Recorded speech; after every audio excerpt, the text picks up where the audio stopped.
and my current title is the executive director of the Norman Esbjornson Innovation Center, which is our laboratory there. I ran engineering there up to 2018, and I've been in the industry for almost 44 years now. So I've done lots of things in my career, but kind of my specialty at this point in life has been is fans and acoustics.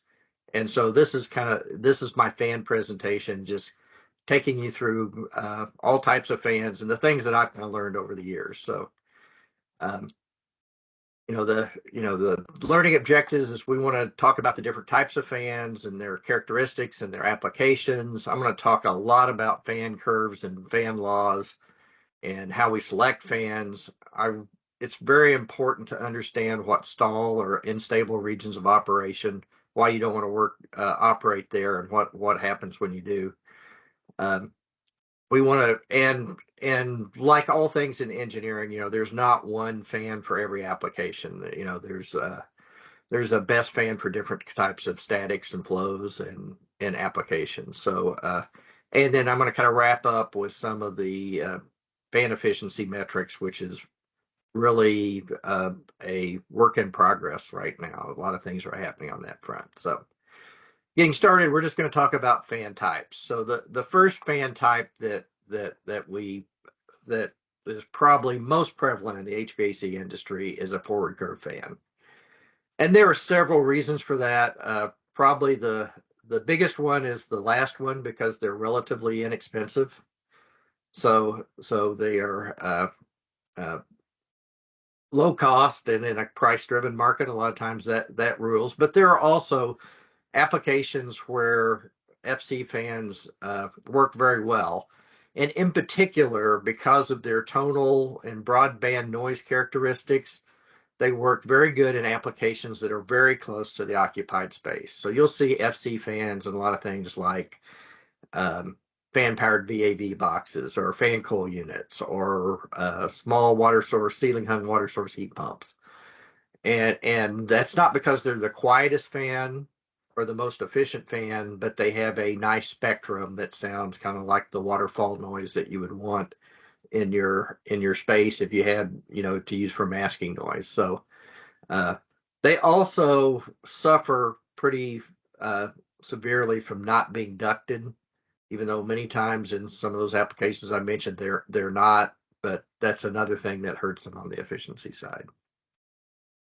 If we kind of step up in performance and static pressure capability, the next fan that got used in the industry after FC fans was backward incline fans. And in this class of fan, they're all similar. They're all backward inclined fans, but backward curve and airfoil centrifugal fans are all types of backward inclined fans. And I'll talk a little bit about blade shape here later, but this really has to do with blade shape. So they are most efficient in the housing if they're in a draw-through configuration with a discharge duct.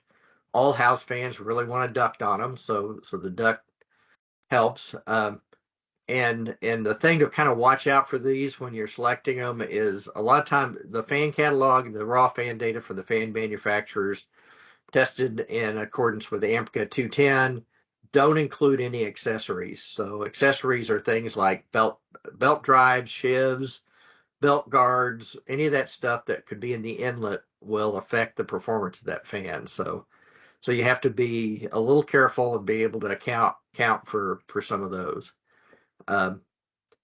And if they're mounted in a blow-through situation where you're blowing through final filters or you're blowing through a cooling coil or blowing through a furnace, they will lose some efficiency because, like I said, they really want ductwork attached.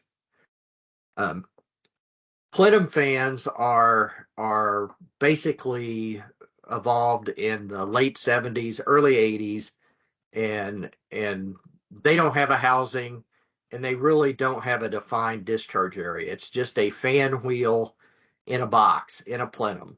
And the idea behind a plenum fan is we're going to pressurize a plenum. So I've spent most of my life in the HVAC unit manufacturing space. And I always say, I live in a 500 feet a minute world. Coils like to be 500 feet a minute. Filters like to be 500 feet a minute. It's a very low velocity uh, application. So plenum fans work very well if you got to blow through any of those 500 feet a minute components, because basically they're putting out very low velocity and relatively turbulent, which for heat transfer and some other reasons is a good thing, um, flow out of the discharge side of the fan. And and even though you look at the fan ratings in the catalog, they may not be the quietest or the most efficient. Many times when you put them in a box, in a piece of air handling equipment, because you don't have to take that unducted discharge loss if you're blowing through something, you'll use less horsepower. So in application, they'll be more efficient because they don't have the system effect loss of not having ductwork attached to them. They also tend to be quieter because you can put perf liners in that duct, and you get expansion and contraction coefficient attenuation. So they're very good inside air handling equipment. So especially on larger air handling equipment, you see them um, pretty applicable. And like all fans, even housed or inlet fans, they're susceptible to crowding the inlet. Plenum fans are extremely forgiving on crowding the outlet. I mean, you can mess them up, but you have to try really hard. So, uh, and there again, they can be the blade shape could be any of the BI types: backward curve, backward inclined, or airfoil.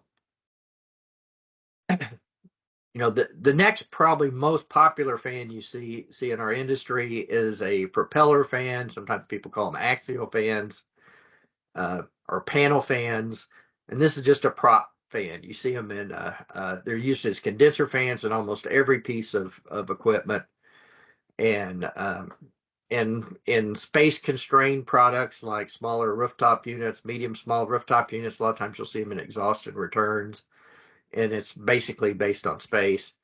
Um, Prop fans are very high volume, low static machines, and so it's a terrible thing to put a whole lot of static on a prop fan.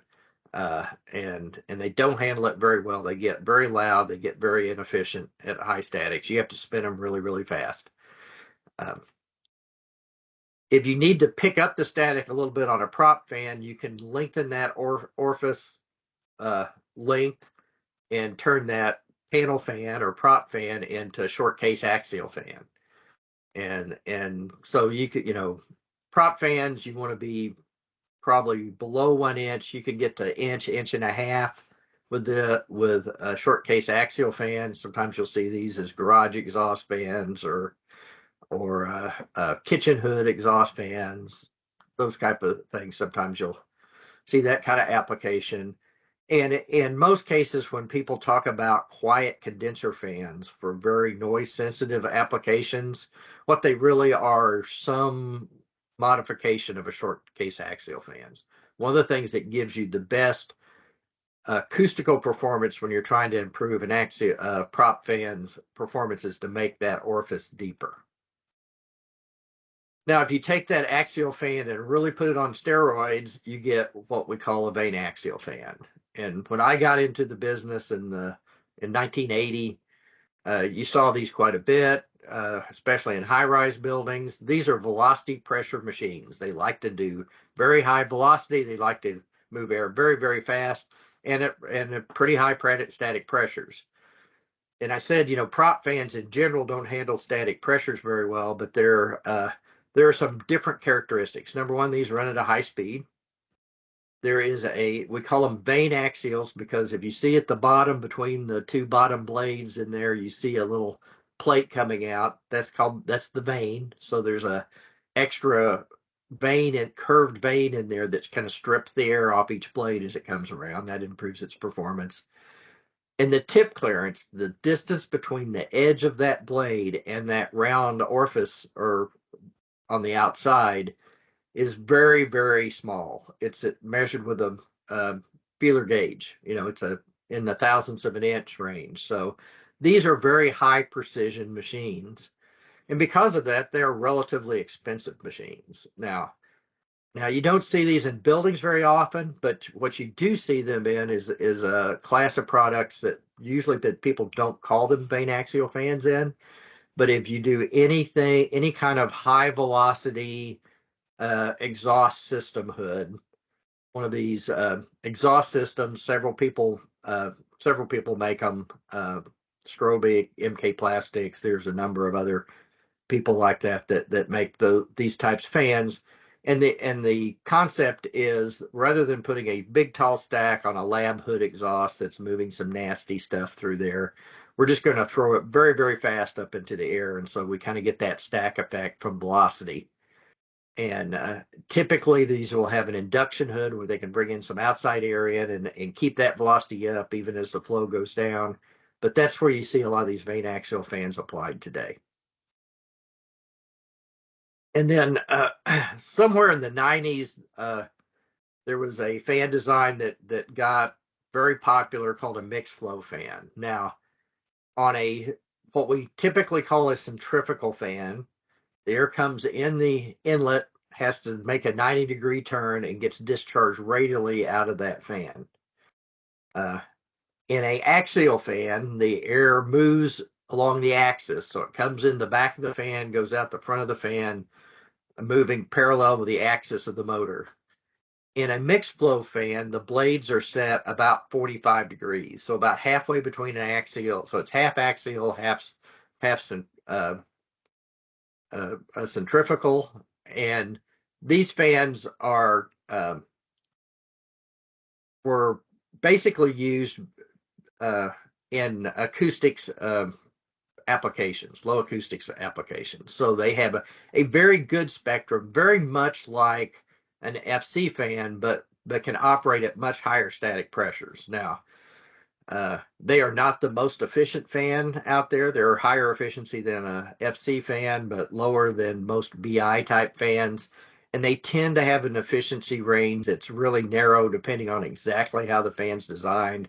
It can be 4 to 5 inches or it can be 6 to 7 inches, but it tends to drop off if you get lower static or higher static on it. So it tends to be a narrower range, and that's just kind of a characteristic I've noticed over the years on using these. You don't see them as much anymore, but you may run into them, and there again, they can have their applications in that they have a nice acoustical spectrum, and they can do relatively high static pressure.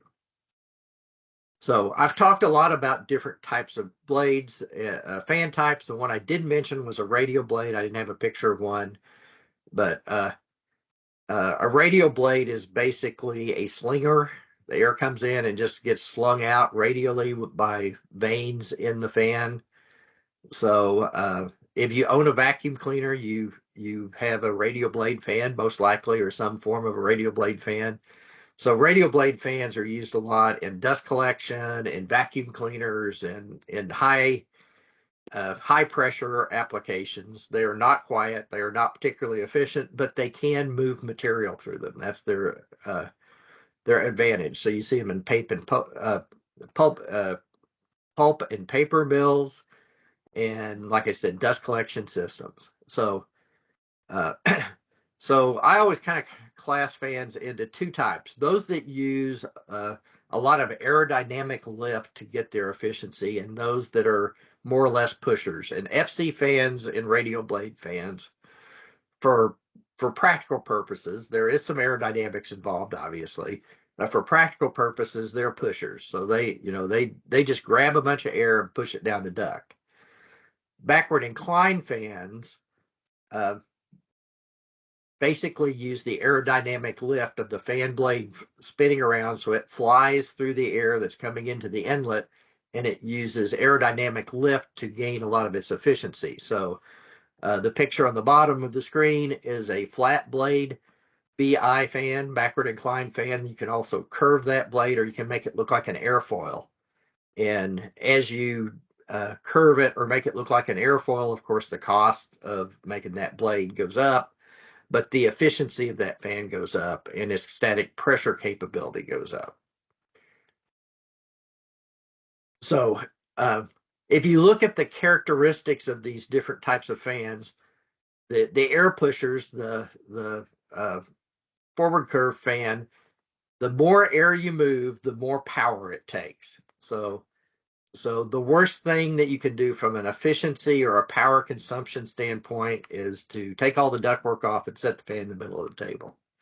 So in many applications, these fans will be designed so that you really don't have enough motor on there to run them wide open or with zero static pressure on them. There's an expectation that there'll be some um, static on the fan. And so if you're used to selecting pumps and you hear people talk about selecting a non-overloading pump, meaning that it has enough horsepower motor on there that at its max speed it can operate throughout that range, that would be that would be more difficult with an FC fan. You'd have to put one that would operate at wide open flow in an application that probably wouldn't happen very often. Radial blade fans are exactly the same. They're an air pusher. The power goes up as the efficiency goes down. On axial blade fans, there's a peak. So based on that blade angle and that blade shape, there is a peak power in that, and basically that occurs at the peak efficiency point. And as you go past that, the efficiency drops off, therefore the power drops off. The fan is less efficient because the air isn't attacking that blade at its optimum condition. And the same thing happens with a backward inclined fan. There again, there's an optimum blade angle. So over the years, I've worked with lots of different fan companies. I say, hey, I want you to design me a new fan. I want the quietest, most efficient for this application. And of course, they always say, what CFM and what static pressure that you want to run at. And of course, my answer is always all of them. And they say, I can't do that. Where would you like me to center this? Where do I want to center this fan at some RPM or nominal motor RPM? At what CFM and static pressure? That's what we'll design that blade angle and that fan blade design for. So there is that peak point, but that also makes this fan much more efficient. That peak is much higher. So there's no real science in this chart. I've been using this for probably 20 years or more, probably 25 or 30 years actually. And so this is kind of the world of according to Mark. Don't do a prop fan over 1 inch. Forward curve fans are really good up to 2 inches. You can push them harder than that, but you're going to start losing efficiency and your sound's going to get higher. Backward inclined and backward curved fans, 3 inches is kind of where they really shine. There again, you can push them a little harder, but they are still a relatively low static pressure. So they work really well in small rooftop units, up to, maybe 25, 30 tons, where your static pressure, external static pressure is maybe going to be 2 or 3 inches. And with your internal losses, you're going to be 3 to 4 inches. So backward curve and backward inclined house fans, the housing helps you. That mixed flow fan can have that narrow range, and this chart I said 3 to 6. The other one I said 5 to 7. It kind of depends on the design. Airfoil plenum fans are very work much better because of that airfoil shape. You can get higher static pressures, so you can get decent static pressures out of an airfoil plenum fan. And then if you need more static pressure, you can put that in a housing, but you need to have some straight ductwork on the discharge of it. And then vane axial fans, like I said, are even higher. And then the radial blade fans are for those really stupid applications where you've got to do really high static pressures, like a vacuum cleaner or a dust collection system. Now, many of you may have in your spec, and I don't hear this as often as we used to, but people talk about fan classes. So class 1, class 2, class 3 fans. And AMCA standard 99 has a different definition of classes. And classes basically are a static pressure and flow CFM. So these little blue lines, this is right out of AMCA standard 99. These blue lines represent the class 1, class 2, class 3. And so I drew a fan curve on here. And you'll notice this really is a class 1 fan because it's not above the blue line throughout that range. It can't do 3,000 CFM at 8.5 inches or 4,175 at 4.75. You can't get above that line, so it's really a class 1 fan. But really, in practicality, what class 1, class 2, and class 3 means is how sturdy the fan is to operate against a high static pressure. So when fans fail from speed, the mode of failure is a structural mode of failure. So the centrifugal force on these blades as they're spinning around want to eject the blade from the fan. So if you're real lucky, what happens is the blade in the middle of that folds, and that front plate and that black inlet plate or the front inlet plate of the fan, the back inlet plate collapse on each other, and you get this little star-shaped wheel that doesn't move any air because there's no width to the wheel. However, generally what happens is one of the blades decides to leave, and shrapnel is involved. So when fans fail from overspeeding them, the blades eject out of the fan.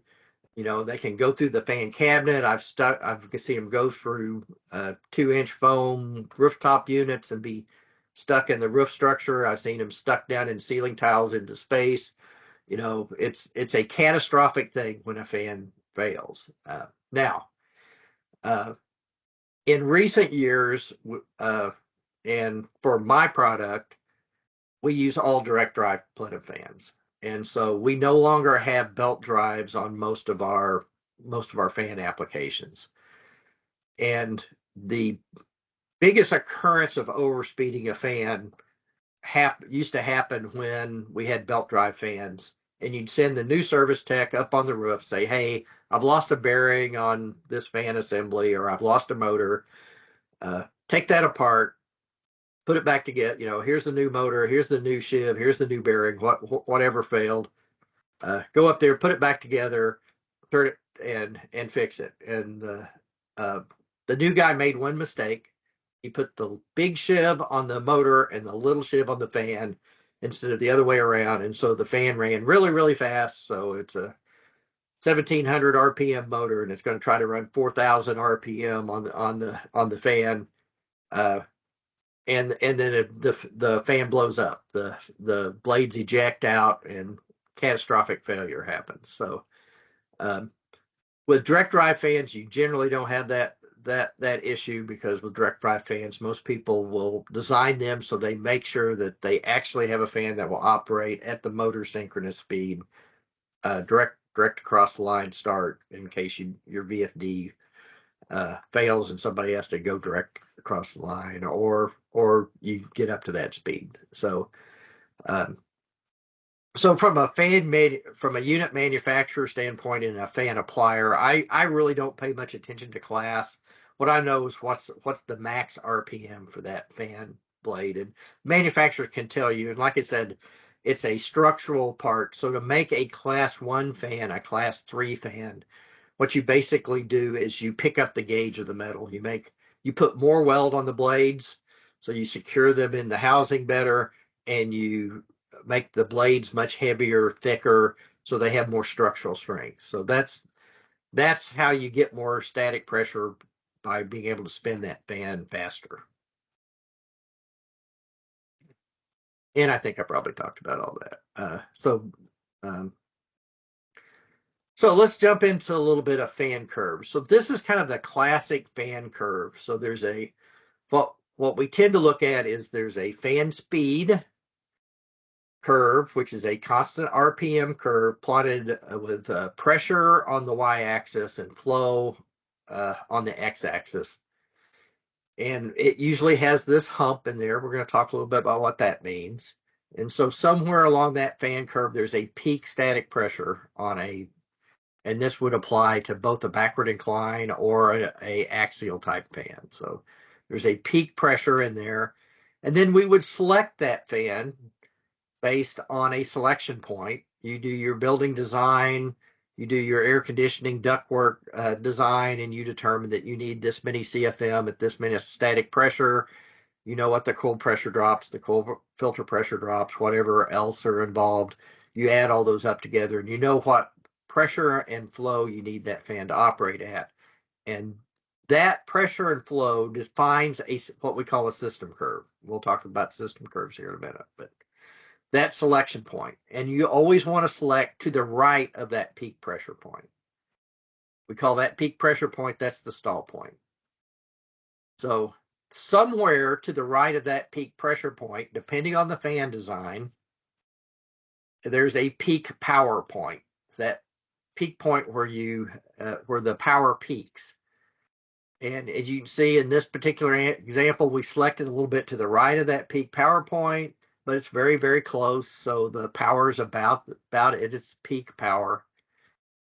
And if you plot the peak efficiency point, then there again, we've selected somewhere to the right of that peak efficiency point. And when you read a fan curve and you look at the power and the efficiency, you read the y-axis is what changes. The flow always stays the same. So when we look at the efficiency, we look at that peak efficiency point, which happens to occur always at the peak power point. So this is basically how you select a fan. Now these fan curves are made from empirical data. Now I have CFD people in our company, and they'll tell me they can do calculations with math based on geometric design and tell me and do a fan curve. But in all practicality, we always test it because there's all kinds of assumptions in computational fluid dynamics that you make, and sometimes reality is a little bit different. So typically, these fans are tested at a speed at about 10 data points along that curve. And so they're empirical data, they're test data. And different manufacturers test at different points, but that's the basic idea. And then we'll curve fit a line through those different data points. And typically the math function we use to curve fit that line is called a cubic spline under tension. It just means I drew a nice straight line that went through all those data points I collected for most power and fan speed. And if you ever use Excel and you go in there and you plot something and you go into the properties of the line that you're plotting and hit smooth curve, that's a cubic spline under tension. That's what that function is. So that means I just made this nice smooth curve that doesn't oscillate back and forth between the points to match all the points. So it goes through all the points and it's pulled tight so that they go all through all those. So about 10 data points.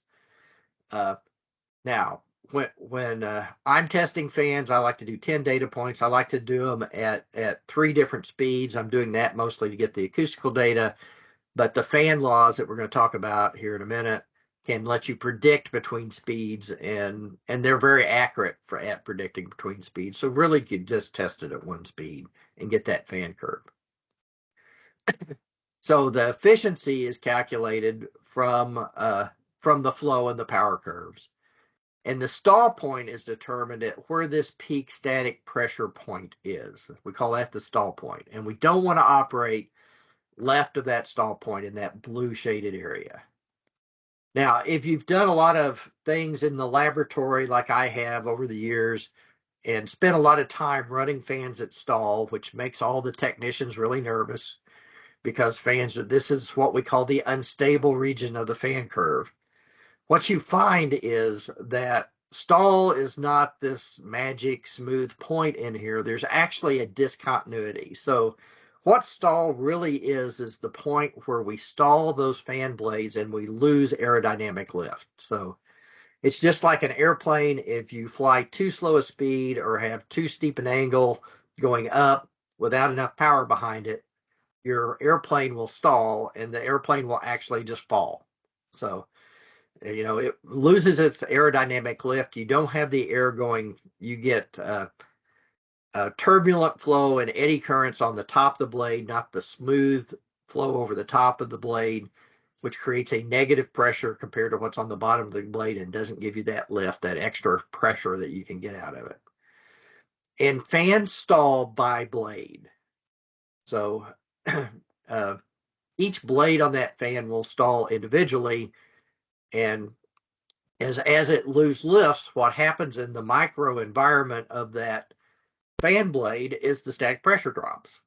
And when the static pressure drops on that fan, it can come out of stall because it's running at a lower pressure. It's running back farther on the right of the curve for that particular blade. And then it'll pick back up, build up pressure again to that stall point and stall again. So many times you hear people call fan stall fan surge. and and um, and this stall curve that we draw in here is using the fan laws to draw a system curve that goes through that stall point, that peak static pressure point, all the way down to 0, 0. So regardless of the speed that we run this, as we march back up and down in speed along that system curve line, anything to the left of that will be the stall region. And that's where that discontinuity is. So fans in stall do terrible things, especially backward inclined fans. Now, FC fans will also stall because there is some aerodynamic lift to their operation. But when an FC fan stalls, it has lots of tiny blades, maybe 300-400 blades in it. The amount of energy each blade goes through in and out of stall as compared to a backward inclined fan that could have as low as 7 or as high as 12 blades in it or more. But somewhere in that single or low double digit range as opposed to hundreds of blades. It's pretty severe. So basically, when you walk up to a unit that's in stall or a fan that's in stall, it's going to be shaking and rattling and rolling, and it's going to be, because each blade is jumping in and out of stall, it's going to be pulsing. You're going to hear it pulse or surge. The cabinet's going to vibrate. Many times it breaks the springs. I always say that if I have a fan that has cracked the fan frame or cracked part of the bearing support or cracked where it's attached to the cabinet for the third time, it's probably not because I had a bad welder or a bad bolt or a bad screw or a bad assembler. It's probably that at some point in its operation that fan's running in stall because it really shakes. So I personally had an experience many years ago, probably 20 years ago, where we were applying a very large, very slow-moving, backward inclined fan in a pharmaceutical company in Puerto Rico. It was a 66-inch plenum fan, very big fan. The plate on the back that held the blades and attached to the motor shaft that spun the fan was half-inch thick steel. That fan, that particular pharmaceutical was a single shift operation, and at night they would shut the plant down and everybody'd go home. And what happened in that particular application is the control guys didn't get everything quite right. They shut all the dampers, they shut everything down, they forgot to turn the fan off. So the fan ran all night with basically highest static pressure it could produce and zero flow, and would stall all night. And then in the morning, before everybody got there, the control system would open everything up, flush the building out, get ready for operation, and everything was fine. Well, after a couple of weeks, that fan tore itself off the shaft, broke through that half-inch plate, and it was laying in the cabinet. So, like I said, there's a lot of force in stall. You don't want to select fans there. You don't want to run them there. And the only time you can really do that is on a forward curve fan. And I've seen catalogs, especially back in the day, I haven't looked lately, where manufacturers would actually select their forward curve fans installed to try to get a little more static pressure out of it. But and you can't really hurt them; they just get noisy and less efficient when you do that. So really, like I was saying, what that stall is where you lose this aerodynamic lift, where you have this smooth flow, what we call a flow attached to the blade. which gives us the aerodynamic lift, and we get to a speed where there is no longer any lift, and so you're turning that fan a from an aerodynamic flyer to an aerodynamic pusher, and the blade's not really pitched the right direction to do that. So many of you may have even been in situations where someone had a backward inclined fan running backwards. It will act as a pusher if you run it backwards because the blades now slope the right direction, but it doesn't operate very efficiently that way. It won't move very much static. It'll move a little bit of air, but it will blow air in the right direction. It won't blow it the wrong direction like you might have on a prop fan. So, so these fans will surge and stall back and forth. And like I said, they surge and stall by blade, and kind of depending on what the inlet to the blade, a lot of times you'll get forces that all the air want to come out the right side, then all the air want to come out the left side, and it causes major damage when these fall apart. So kind of enough on stall. So let's talk, before we talk about fan laws, let's talk a little bit about some of the definitions. So flow, or sometimes people call it ACFM, is the volume of air at any time, regardless of density, how many cubic feet per minute we're moving through the unit. So most of us design our equipment, if we live around sea level or under, I live in Tulsa, the elevation here is about 800 feet. I don't have to worry about altitude. If you get up to around 5,000 feet or 6,000 feet, you do have to worry about altitude. So the density changes because of altitude and because of barometric pressure. But so normal flow, or SCFM, sometimes called standard CFM, is actually the mass flow. So how many pounds of air am I moving through there, or how many CFM am I moving if all that air was at 1 bar or atmospheric pressure, 29.92 inches of mercury, and 70 degrees F. So that density of air. So where you run into density correction issues is when you have really high temperature or where you're at altitude. So those people that live in Denver or design equipment for higher altitudes, Denver, Albuquerque, New Mexico, the mountains of California, they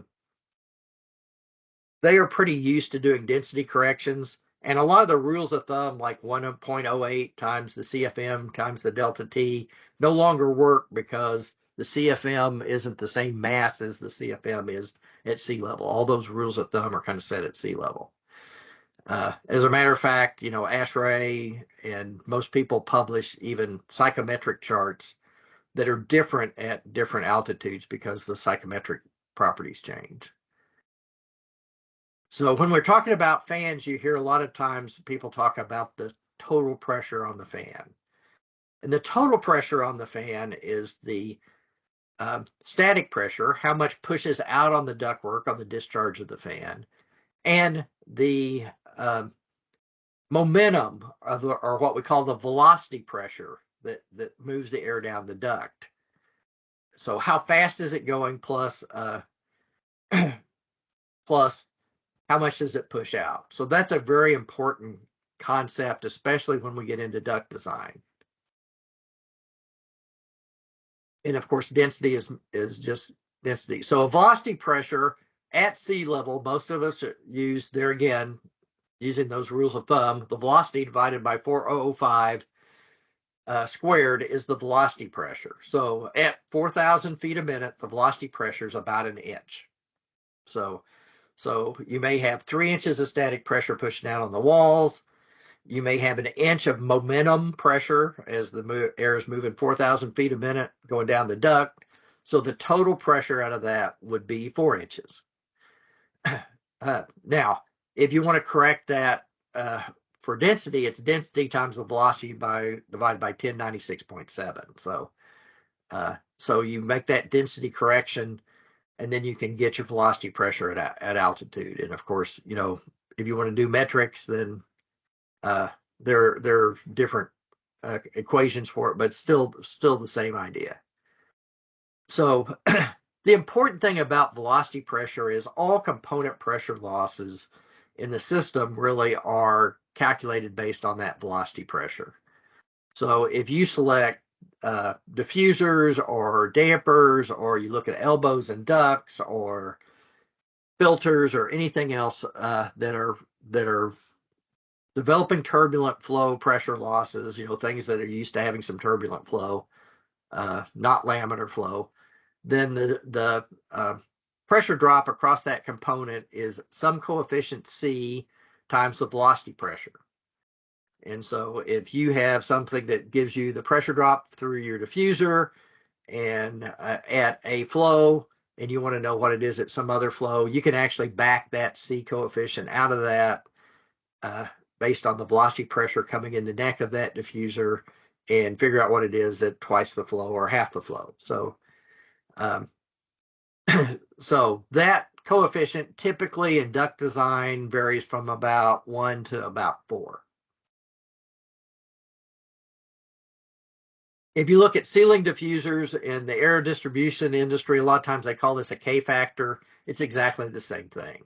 So if you use a computer duct design program, or you do it manually using the ASHRAE duct fitting database, that's basically is a table. They're all using a table of these C values that have been developed by component manufacturers and through ASHRAE research over the years. Now, getting into fans, fans are volumetric machines. So what a fan wants to do is move take in a certain volume, certain cubic feet of air, and move it over to the other side.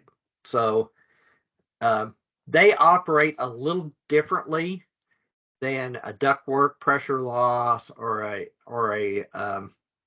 filter pressure loss, because they really work on volume. So when we correct a fan for density, we correct the density.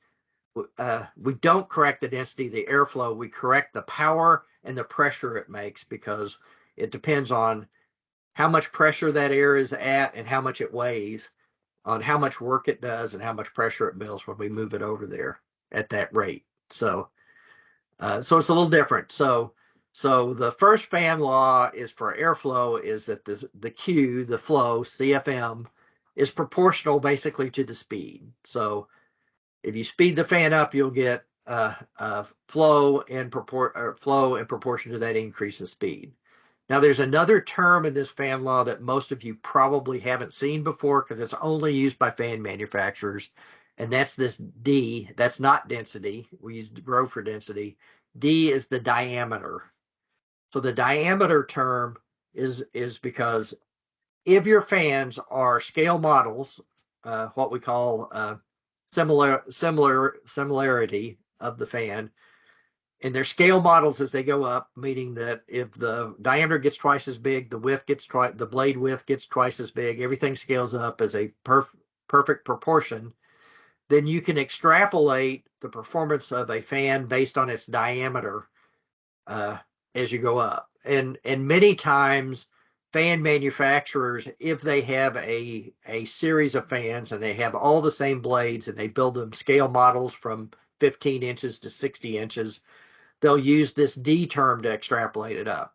As a matter of fact, most fans over about 36 inches in diameter, somewhere around in there, are scaled up mathematically. And the reason for that is the AMCA lab in Chicago, the governing authority to certify fans, has an airflow capability, because you have to design some limit to it, of about 40,000 CFM, somewhere around 40,000 CFM.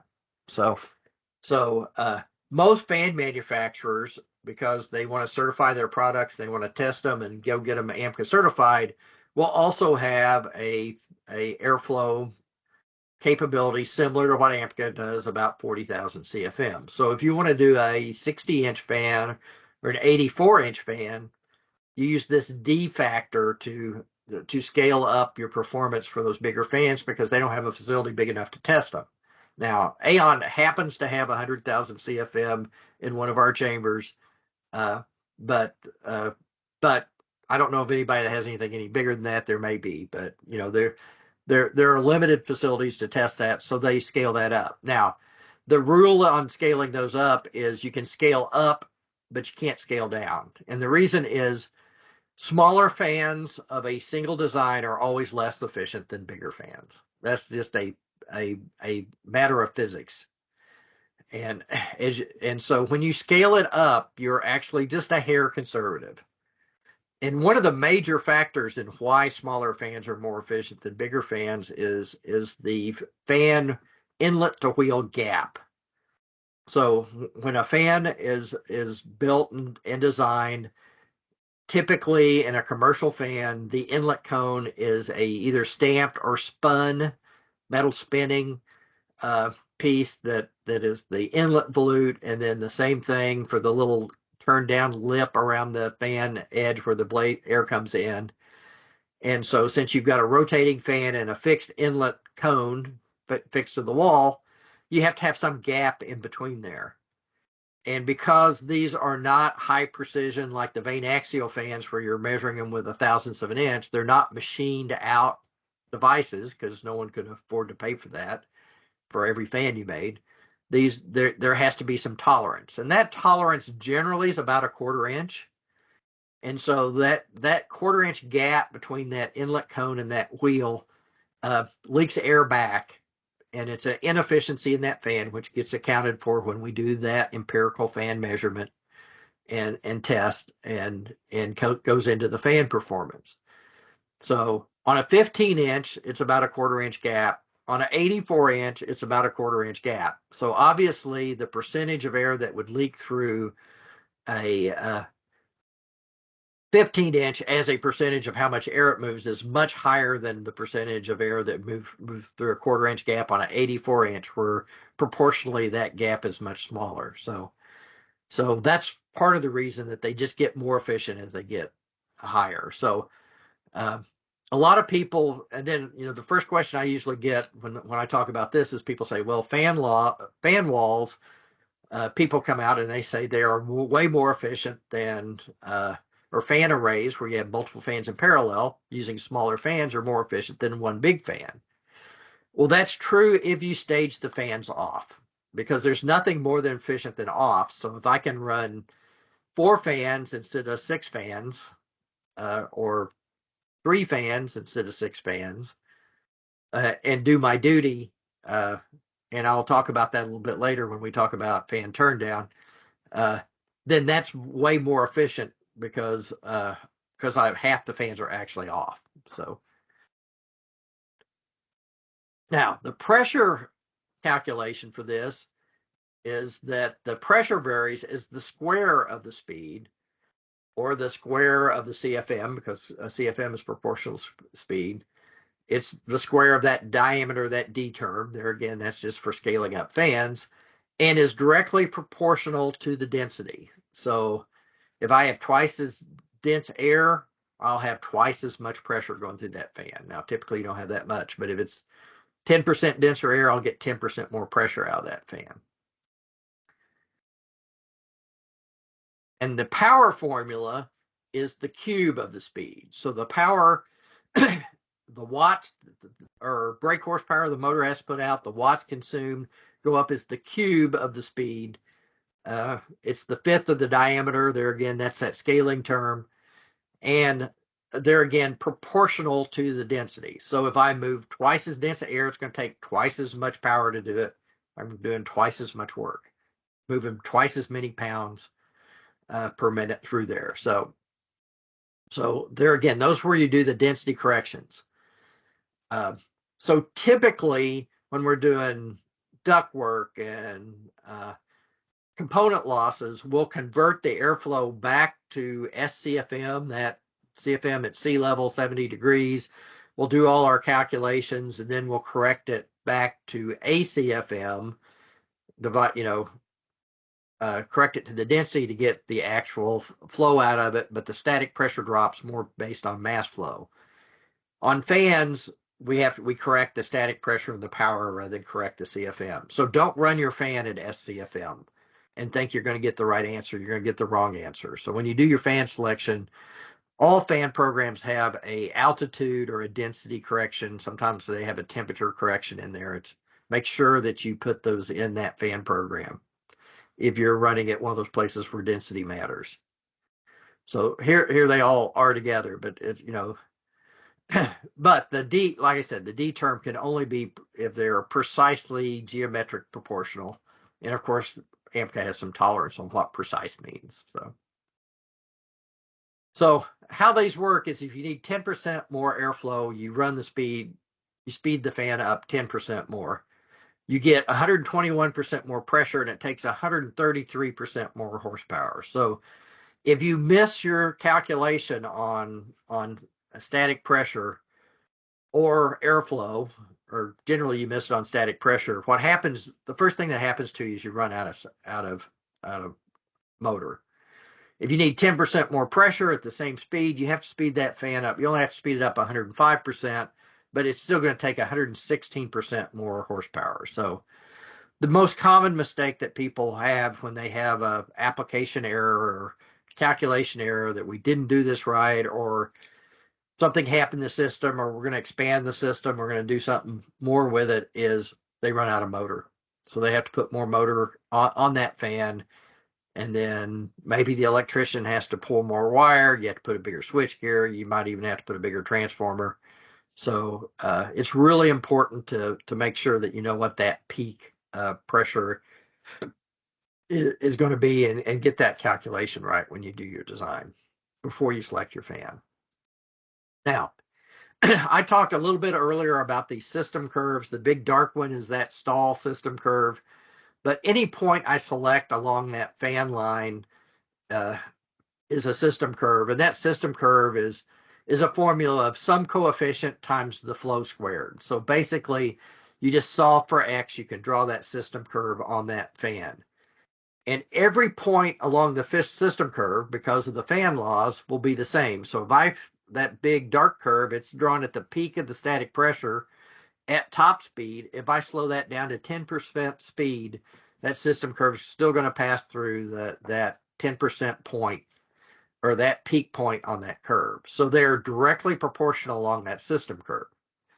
So when you do that ductwork design on a constant volume or a single zone VAV system, or many other types systems where you don't have any kind of modulating dampers in the duct, then when you do that design, you pick that point, you have defined a system curve. And it's not a characteristic of the fan, it's a characteristic of the system. It's a characteristic of the ductwork, the building that you're in. So just what I said. So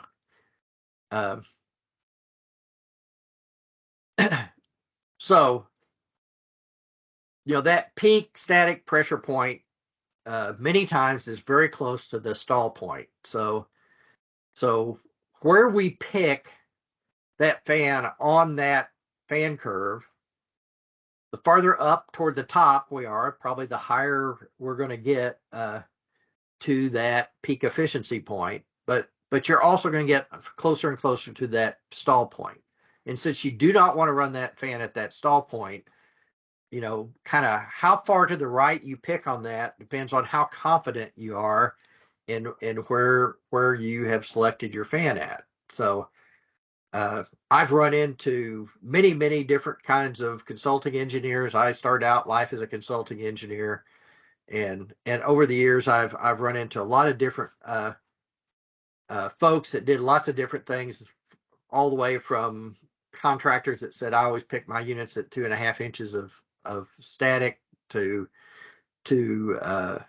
6 decimal point engineers who could tell you in room 304 and the ductwork going over the desk, the static pressure is 1.2678 inches of static or something, So, but things always happen. I had a job in particular I was on one time in Washington, D.C. If you ever done any work in Washington, D.C., you'll know that the buildings, there's a height limit on all buildings. I mean, the kind of rumor is it can't be higher than the Washington Monument. I don't know if that's exactly what said it, but there is a height limit. And so architects have figured out that they can get one extra floor in there. They get 11th floor in a 10-story building, and they cut that ceiling space down really, really tight. So I was in this building, probably had a foot above the ceiling tile to the roof structure, and so they were trying to run the ductwork in it, and they were having trouble because this fan was they had a whole lot more static on the fan than they thought they should have. I wrestled that ceiling tile out and looked at that duct, and it was like a 10 by 40-inch duct with the ceiling can lights recessed up in the middle of the duct. So I'm pretty sure that the mechanical engineer didn't know that was going to happen. And I don't have any idea how you'd calculate the static pressure loss of can lights recessed into your ductwork. So there's lots of opportunities to mess this up. If in doubt, select a little farther to the right if you can. Now, I always say those system curves are kind of set by the system, but there is one thing in systems that always change a little bit is filters. And so as the filters load, the static pressure kind of goes up. So in certain applications, and in particular where this comes up is in operating rooms, certain types of laminar flow type operating rooms. If somebody says we're designing a laminar flow operating room, maybe they're doing micro eye surgery, maybe they're doing some other kind of precision surgery, or in chip manufacturing clean rooms or really clean environments where they're trying to get all the dust to go down to the floor and get picked up by the HEPA filters and not stir around in the air. They are very particular about keeping the airflow exactly where it needs to be, regardless of the filter loading. So in the 90s, when we started building these fab facilities and got better building chip manufacturing, we started doing a lot of these laminar flow clean rooms. And at that point, VFDs have become popular and affordable, even though they were much bigger than they are today. And we could vary the speed of the fan. So one of the great applications was let's just speed the fan up as the filters get dirty. So we maintain that static pressure in that duct. Therefore, we maintain that flow through my laminar flow room. And what we found there is what occurred when we started doing this is we started having some bearing pitting. You may have heard of this. You may have run into specs, or maybe you have in your spec that you need isolated bearings or grounded bearings on your fan motors. So when you run a VFD for a very, very long time at close to the same speed, what happens is you build a very big static charge up on that fan. Because of the switching, high frequency switching of the VFD, it induces a static charge on the wheel or the fan assembly to ground.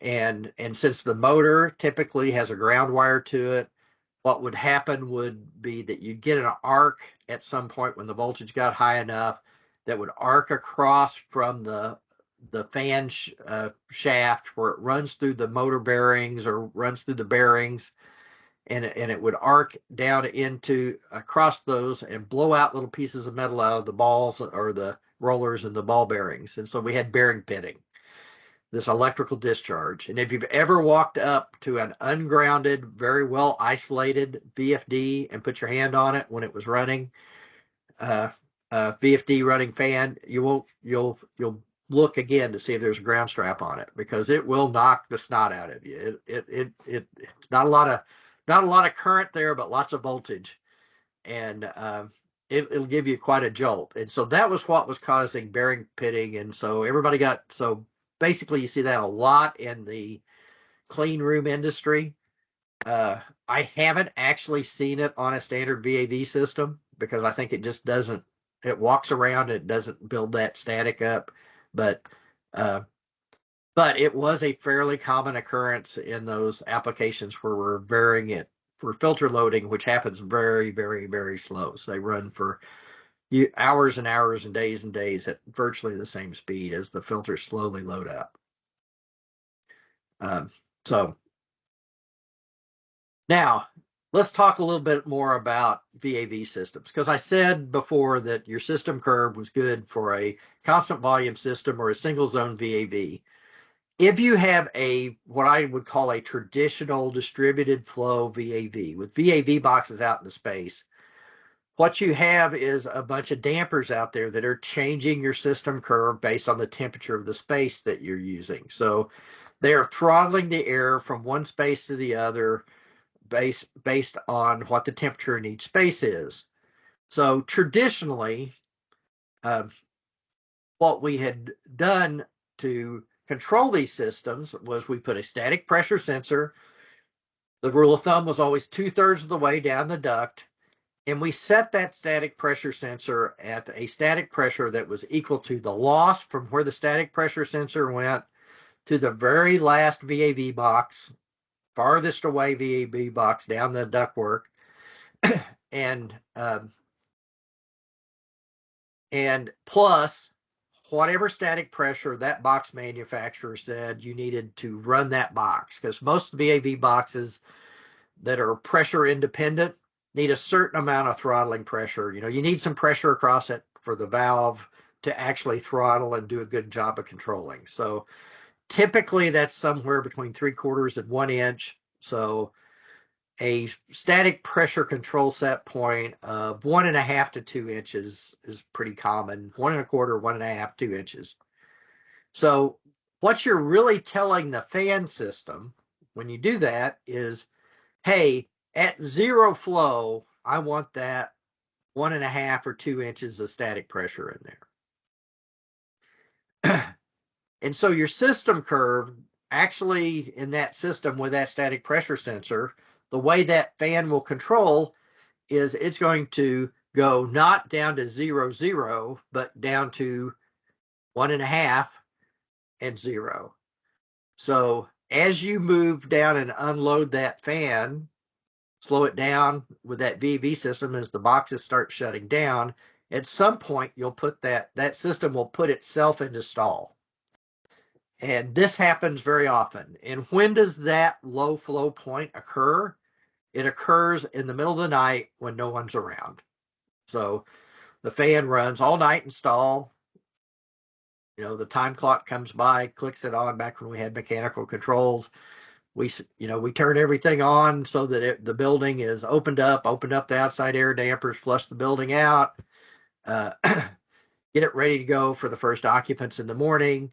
Maintenance people come in, everything's fine, everything's running fine, it's been running all night. Eventually a fan fails and people are scratching their heads, wonder what's happening. So so this is a big point of contention. And there are ways around it, and we'll talk about the different ways to get more turn down. So kind of so that system curve isn't P equals some coefficient times the flow. It's the pressure equals some coefficient times the flow squared plus that control static pressure. So this happens every time you use a fixed static pressure sensor in the duct. So one way to select that fan and get more turn down is to select it farther to the right on the curve. So you say, well, the fan curve is the fan curve. How do I select farther to the right on the curve? The way you select farther to the right on the curve is you choose a smaller fan and you run it faster. Static pressure is really controlled by tip speed. How fast is the edge of that fan tip going around? So the bigger the fan is, you can run it slower and make that static pressure, or you put a smaller fan and run it faster and make that static pressure. So if you select a smaller fan running faster, you'll select farther to the right. Now, Aaon's fan selection program and most everybody's fan selection program, when you select a fan, you say, hey, I want this many CFM, I want this static pressure. It gives you a list of fans that will work, a whole list of different fans that'll work. And you have to put them in some order. And generally what they order them in is they order them in efficiency. So the highest efficiency is the first one on the list, which will be closest to that stall point. And the lowest efficiency is somewhere down farther as you go down. So, selecting one or two sizes smaller fan than that peak efficiency will give you more turn down. Because that small fan turn down, you can see here, if I get my head out of the way, that small fan turn down is much much larger than the large fan turn down. So,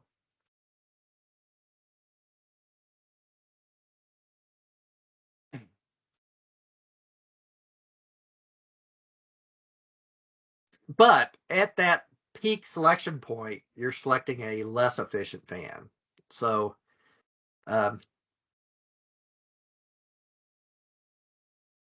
so that becomes a problem with some of the new metrics that are coming out, and some of the things that some of the ways that people think. But if we go back to this curve and looking at this green curve, if I'm running down here maybe at 75% speed, maybe I'm getting closer and closer to that peak efficiency on that fan curve. So if my fan is going to operate at a lower speed most of the time, maybe I'm not really selecting a fan that's going to operate most of the time at the least efficient point. Maybe I'm selecting one that's going to operate at a more efficient point most of the time.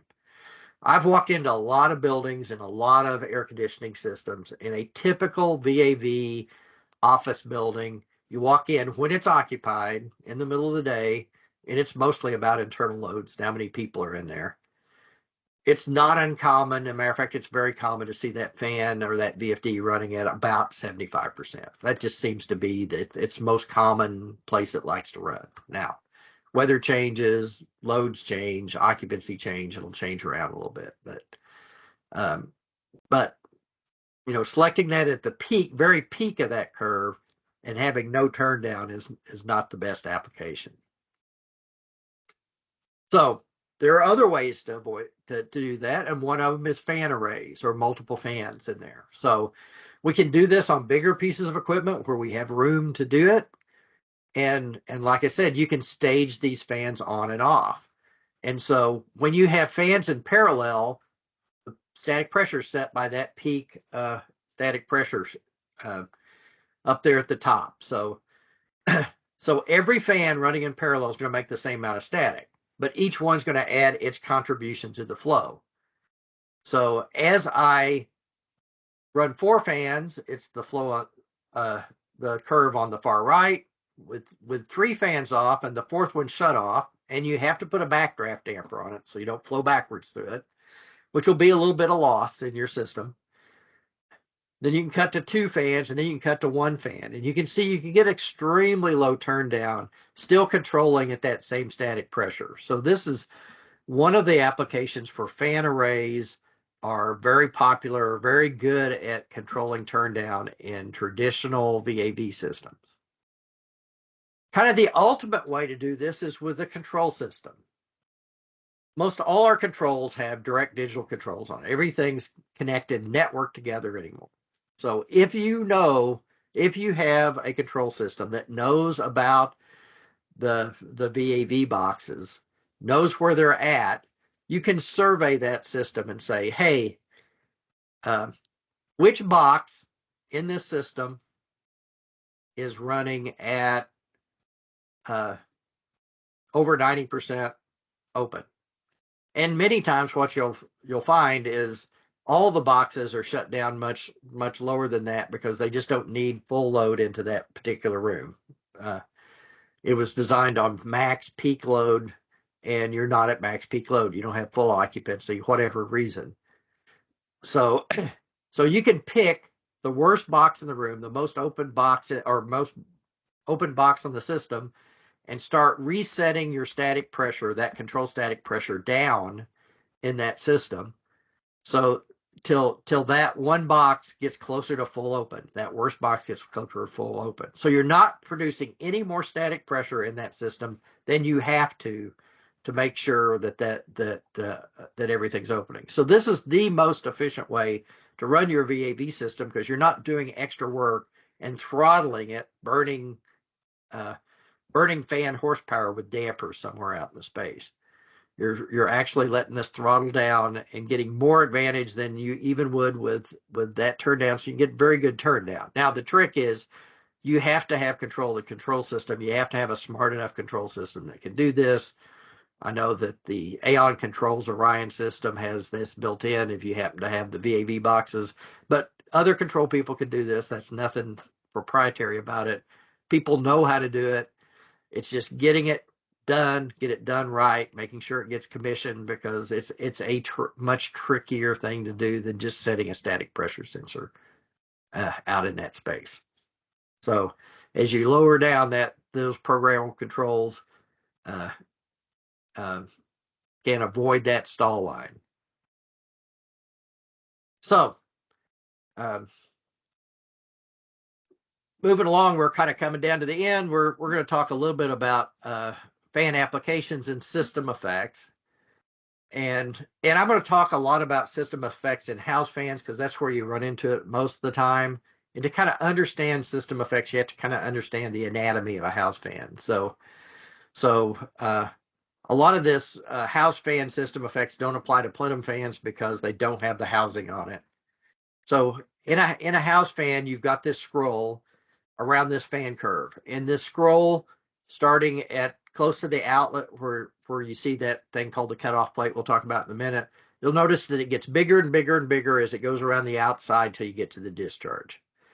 So this scroll that goes around a house fan increases that fan's efficiency by controlling the expansion as it goes around. More air moves through there, and then there's a plate in there, that cutoff plate, that basically pulls the air off that fan so it doesn't go around another time through the scroll, and gets it to discharge out the discharge. So in a FC fan, that cutoff plate comes up about 50% of the opening, and in a backward inclined fan, it covers about 20% of the opening. Now, how much it covers is not a rule or a law. It's based on that fan designer. It's just that to get the best efficiency out of an FC fan, it's about 50%. To get the best efficiency out of a BI fan, it's 20 to 25%, somewhere around in there. That's just generally what you see. So the discharge off of any house fan, because of that scroll work, is very, very high at the very top, because it's kind of being slung around that outside. And at the very bottom, behind that cutoff plate, it could actually be negative if you put a static pressure probe in there, because you got such high velocity above, that kind of like that aerodynamic lift going on. You've got negative pressure below. And what you really want off that fan to get its catalog performance, its maximum performance, its maximum efficiency, is to get out to that effective duct length of ductwork. You want to go straight duct, straight out, and that's typically about 2.5 times the equivalent outlet of round ductwork outlet of that length. 2.5 times 2 times the height by the width divided by height plus the width. That's basically the equivalent diameter. That formula may be familiar. You may see people talking about equivalent duct diameter. It's that kind of thing. So you need to be about at 2.5 times out. And if you don't, you won't get all the efficiency. So what people call it, you hear people talk about static regain. This is really what we're talking about. We're talking about taking that static pressure or regaining that static pressure off that velocity pressure so that we have an even flow through the duct and an even static and velocity pressure, or relatively even static and velocity pressure. And it takes about 2.5 duct diameters. Now, the problem is, if you do anything, if you make any turns, if you take that duct off, you're going to have a loss in that region. So if we were to put an elbow on that, and we had an FC fan, and we would turn that elbow in elbow C, so turn it away from the scroll where you got high velocity at the top, and it's coming into the throat of the neck of that elbow, the minimum diameter of that rounded elbow. That air doesn't see the turn signal. It has momentum. It doesn't want to turn. It basically wants to slam into the back of that elbow. And so you're going to have a high loss there. So for an FC fan, the C coefficient, if that elbow's right on that fan's about 3.75. So if that FC fan, we're running at 4,000 feet a minute, it would be 3.75, times, it would be an inch of static pressure, 3.75 inches of loss. So FC fan probably won't be running that high of velocity, but it's not uncommon to get an inch of static pressure loss off of an FC fan. You can get a lot better. You can knock that down to about 1.65 or so if you'll turn it in direction of the scroll. So if you're applying vertical units with FC fans, or your residential unit, you got to turn an elbow on it, or type stuff, or some kind of fan coil unit. It's always best to turn in direction of the scroll work. So when you're designing that piece of equipment, look at the piece of equipment, how you're setting it in the room, and how you're going to attach the ductwork on it. By the way, if you turn sideways, you get the same effect virtually as you do if you turn backwards. And the old timers in the industry always called this breaking the back of the fan when you turn it the wrong way. Also, if you take that ductwork off, you're going to get a big loss. And this was actually some some data that I was able to find on what we would get off of a fan inside a cabinet. So back in the day when I used to design equipment with house fans, this is the design criteria we use if we had to blow through a coil or blow through a final filter, or blow through a furnace. Then we would have to take this unducted discharge loss off that fan.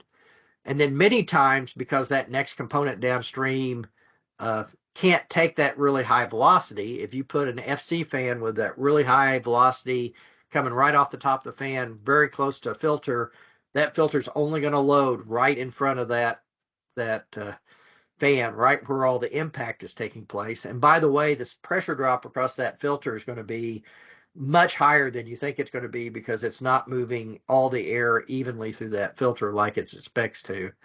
It's going to be basically based on that spot velocity that's hitting there. So there again, you can lose a lot of static pressure off that.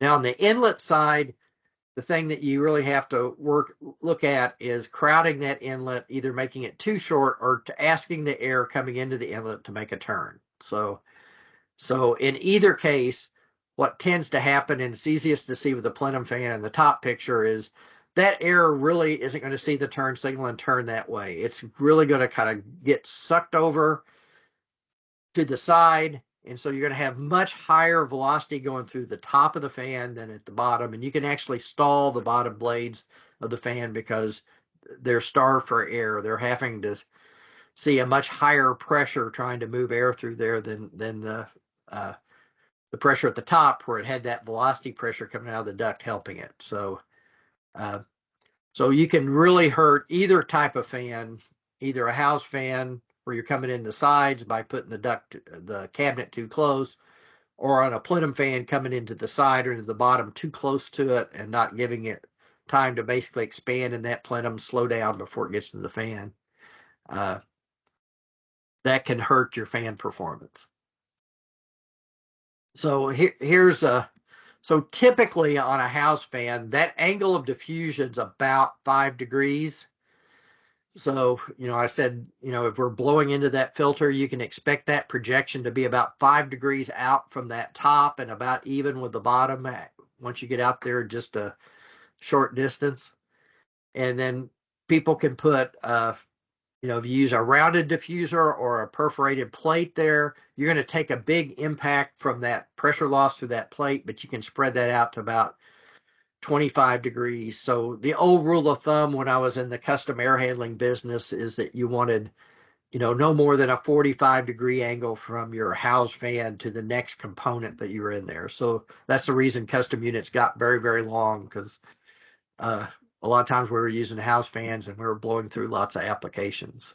So the last thing I really want to talk about today is, and we'll leave some time for some questions, some discussion, is fan efficiency metrics. So I'm going to give you a little bit of a history lesson. So before 2013, the metric that was used was horsepower per CFM, and some of you may even see that in specs or have that in your specs still.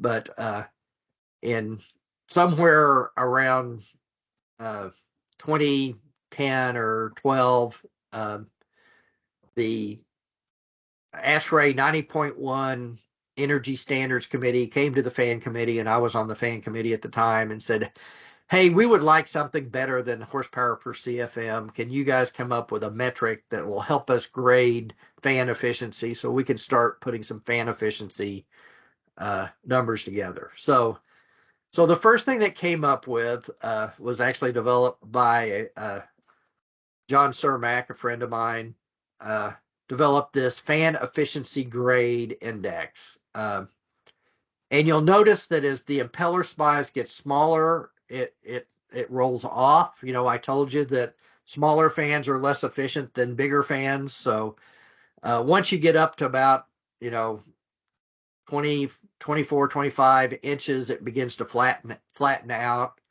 And so if you pick a fan that had a total peak efficiency, that would be the peak efficiency at the peak of that curve, at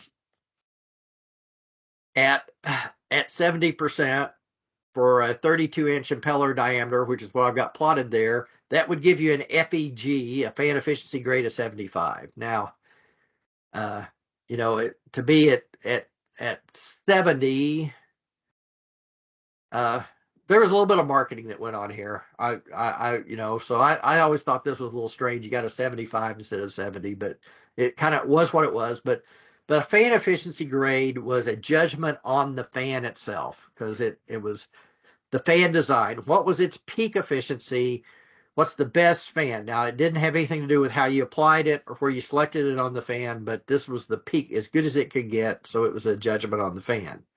So what happened when fan efficiency grade came out, and the energy advocates and the ASHRAE efficiency guys got together and started getting better and better efficiency in buildings, starting increasing that fan efficiency grade, then a lot of fans got knocked out of the market. And so that kind of upset a lot of the lower cost, especially FC fan manufacturers. And so a lot of people in the fan industry weren't real happy with FEG. So FEG, was looking at the fan shaft input power, is looking at brake horsepower. It wasn't looking at wire to air or how much losses were in. And they recommended but didn't require that the fan be selected within 15% of the peak. That was kind of the rules around FEG. So in 2015, a bunch of people at AMCA got together and developed a new fan efficiency index called, what they originally called it was FEP, fan efficiency power. And it was a wire to air metric. So it took into account drive losses, belt losses, VFD losses. So it's how much power in watts came into the fan from the power line versus how much work did the fan do? How many CFM at static pressure did it do? And so they went to the U.S. Department of Energy and said, hey, we noticed that in EPAC, or EPCA, depending how you want to pronounce it, the Energy Policy Act of 1975, Congress gave you the authority to regulate fan efficiency. We would like you to federally regulate the fan efficiency of all fans for the United States. And at that point in time, DOE was doing a lot of negotiated rulemaking. So when they would make these new rules on new efficiencies, they would gather a bunch of people together, and I got selected to be on the fan efficiency team, and a lot of other people that built equipment were on that fan efficiency team. And in general, we were not opposed to FEI. Although we questioned why the fan manufacturers would want to ask the federal government to regulate them. But we weren't opposed to FEI, but we did not want to regulate fans in already regulated products. So we did not want to regulate a fan that was in a SEER rated or a IER rated product, unitary air conditioning, that were at that time were already regulated by the federal government, because we didn't want to regulate all the components of an already regulated product. We saw that as a slippery slope. So in 2015, the negotiated rulemaking failed. Now, when they brought it to DOE, the DOE lawyers, they have to change something. So they changed it from a fan efficiency power to a fan efficiency index. So they created this index fan, this typical fan that had a typical efficiency curve, and they selected that as the index that they did everything off of. So it's really not any different. It's just a different number. So what FEI or FEP was a selection bubble. So no longer did they regulate the fan itself. They regulated where you pick the fan on the fan curve. So this was an interesting evolution of federal regulations. Federal regulations in the U.S. under DOE, the federal government was given authority by Congress to regulate manufacturers. They do not have the authority to regulate HVAC designers or engineers or owners. They just have the authority to regulate manufacturers. And what happened with FEG was they regulated manufacturers, and so some low efficiency fan manufacturers' products were no longer viable. With FEI, every fan will meet FEI if you run it slow enough at low enough static pressure.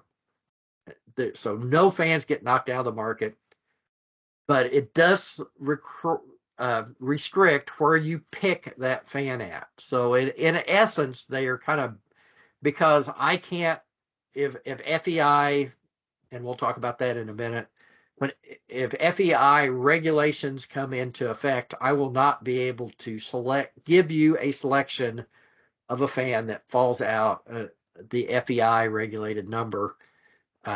Cannot sell that or bring it into market telling you that this fan is good for this application. So I can't sell you that fan, basically. Now, if you choose to select that fan at a different static pressure, and it's in the FEI bubble. So the bubble is that little green line. It's a little oblong shaped bubble. It basically goes up to stall, or close, actually goes a little bit left of stall, which makes no sense. And it cuts off things selected far to the right. So, we talked about one of the solutions for traditional VAV systems is you select it farther to the right. So now you got to watch how far to the right you select it. The other place where this really takes effect a lot is in return and exhaust fans and HVAC inside packaged equipment. Many times, because they're running very low static pressures with very high flow, the actual fan selection that would be efficient for that might be a 60-inch fan, but that won't fit in my 5-ton rooftop unit.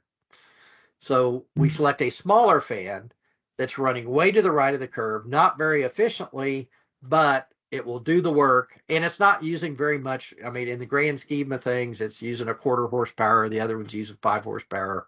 Does it really matter that much if it's 60% or 50% efficient instead of 70% efficient? So anyway, that's where FEI, it's based on standard 207 and 208, and define this bubble. Now, as we start cranking this FEI down, what happens is we lower what static pressure you can actually get a fan to select at, and you lower the range at which you can select that fan across the solution. So obviously I'm not a big fan of FEI. I don't think it's the right way to reduce energy and reduce carbon, but it is the index that's out there. Now, currently the US DOE since 2015 has started making rulemaking for FEI, and there are FEI rules in process as we speak. There is a test standard that came out last year, and at this point, if I tell you what the efficiency of a fan is, I have to give you its FEI rating. Now, currently, it's currently under consideration are the limits. And so there are not any limits set federally for FEI within the United States. Most people are saying, originally everybody was talking to FEI 1. So now individual states like the state of California has imposed it for non-embedded fans. So any fan that's not embedded inside a piece of equipment, they have some limitations, and they are working on regulations as we speak. And for different types of fans, there are different FEI ratings. Nothing ever less than 1.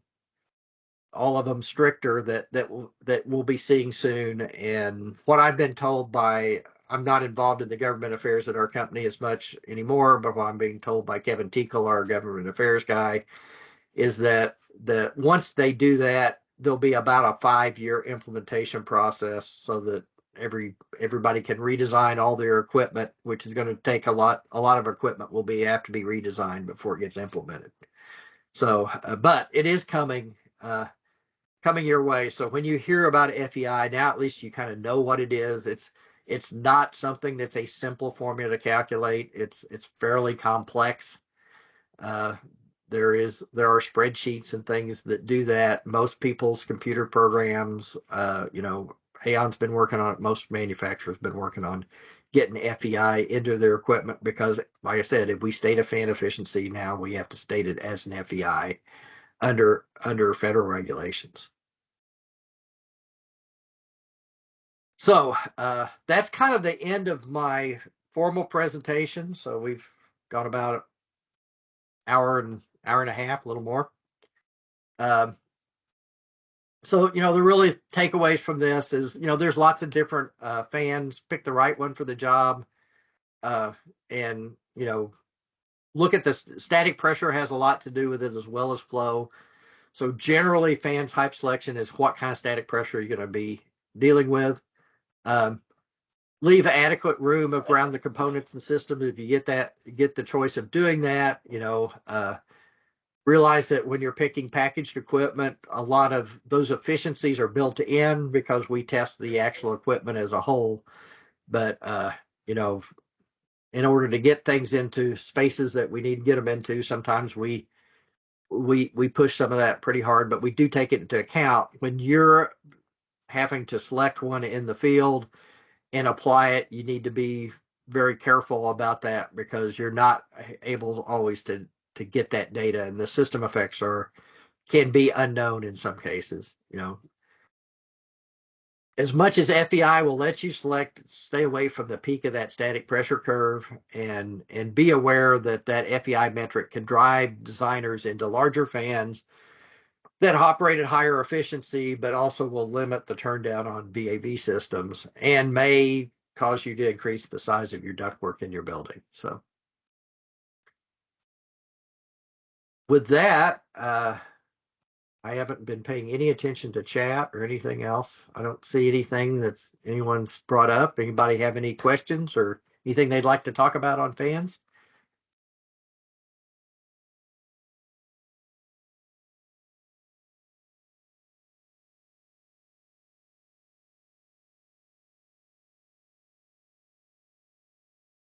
If you'd like to ask a question, you can unmute your microphone. By the way, everyone should be able to do that now.